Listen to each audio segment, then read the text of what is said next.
Unidentified aerial phenomena are a potential national security threat, and they need to be treated that way. For too long, the stigma associated with UAPs has gotten in the way of good intelligence analysis. Pilots avoided reporting or were laughed at when they did.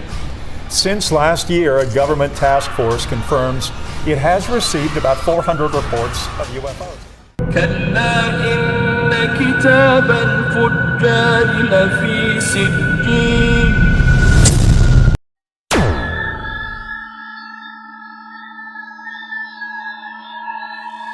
The Pentagon has spoken regularly about UFOs in recent years, and in early 2022 it showed additional UFO videos to Congress. The military probably wanted to tell the public and Congress that UFOs are very real and a threat, and that they need more funding to determine what they are and possibly to protect people from them. We are committed to a focused effort to determine their origins. On the 24th of June 1947, Kenneth Arnold, an American aviator and a businessman, was flying near Mount Rainier in Washington state. He was searching for a transport plane that had gone missing in the area. He ended up seeing something extraordinary and strange, a series of 9 unusual objects flying in a V formation. He estimated their speed to be 2,700 kilometers per hour, 3 times faster than any aircraft at that time. What's interesting is, stories of UFOs, unidentified flying objects, or as they like to call it, UAPs today, unidentified aerial phenomenon, are hitting the mainstream media. Just a couple of days ago, Vice reported that an excessive number of UFOs are flying over Ukraine, citing a paper published by Kiev's main astronomical observatory in coordination with the country's National Academy of Science. The question is, why now? Do we really face a threat? If so, where does the threat emanate from? And what have we got to look forward to in the future? Will we meet these beings from the other dimension? Or will the world be fooled into accepting them as divine messengers instead of the return of Jesus Christ? Before I go any further, I'm about to share some information from the East, because such phenomenon is not exclusively to the West. One of the most famous incidents of our time is the 1976 Tehran incident, which took place 3 years prior to the Islamic Revolution in Iran. Back then, the United States and the Shah of Iran were on friendly terms, and fighter pilots witnessed something in the skies over Tehran. It was one of the first ever recorded of a radar and visual sighting of an unidentified flying object over Tehran, the capital of Iran. It took place in the early morning hours of 19th September 1976. There were 2 Imperial Iranian Air Force F-4 Phantom II jet interceptors who reported losing communication as they approached a weird object in the sky. When they turned away from the object, communication and instrumentation of the aircraft was restored. One of the pilots also reported a temporary weapon system failure because when they saw the object, they were preparing to fire at it.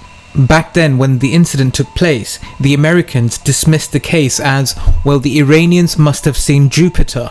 But the position of Jupiter as seen from the region at that time would have been rather high overhead in the sky.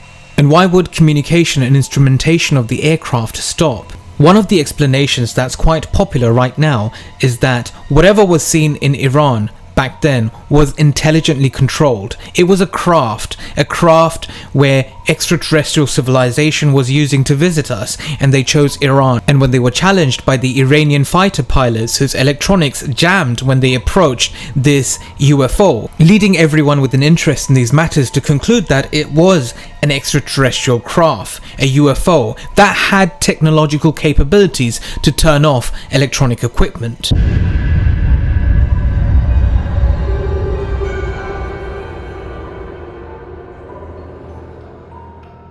But I think there's maybe another explanation. I believe they are real. The government, especially in Washington, which keeps promoting them, knows everything about these brilliant so-called unidentified aerial phenomenon. Some people say it's got everything to do with Project Bluebeam. Apparently there's a secret plan by the US government to use UFOs in the sky and fake a second coming of Jesus to planet Earth. I don't really follow that narrative, you see. If it was this simple, then the deception would be too sudden and not many people will fall for it. I believe a group of human beings are up to mischief, not necessarily the government, but this group are monitoring the social effects of these so-called UFO experiences in the sky people are having or claim to have across the planet. You see, people claim to see a physical object in the sky, a small dimensional object, usually about 10 meters. Some claim there's pulse light and intense colors emanating. These lights are possibly created by other forms of electromagnetic radiation and by microwave, which creates distortions in the eyes of witnesses and their sense of reality. They also have a psychological impact. So these people who witness such objects in the sky, many human beings who claim to have witnessed them, have perception distortion, mental blocks, they suffer from depression, and some studies even suggest post-hypnotic effects. The other aspect, as I already said, there's a social element to this. The belief in the reality that UFOs exist is rapidly spreading across the world at levels of every society. And today we have religions forming around the planet waiting for these figures to arrive and save humanity. Like the cult of Rael, which has its headquarters in Israel. It's a UFO religion that was founded in the 1970s in France by Claude Vorhon, now known as a rael. The founder of the religion claims to be half man and half alien. I'm really surprised he gets followers, to be honest. And can you blame them? Can you blame these followers of modern UFO cults? Because people have been disenchanted with science and technology. The voice of science has lied too often, as we've seen throughout the world, especially during COVID period. So people are now searching for answers and putting their beliefs in these weird objects projected in the skies. And it's going to get worse. As people are starting to see these objects in the sky, their perception of religion is also changing. Take for example the story of prophet Jonah or Jonas, son of Amittai, who's considered a prophet in the Hebrew Bible and the Quran in around 8th century BCE. He was reportedly swallowed by a whale. In the Hebrew text it says he was swallowed by dag gadol, which means big fish, and people are now giving it alternative explanations. As the Bible in Job 40:18 describes this big fish, it's said to have bones of bronze and limbs of iron.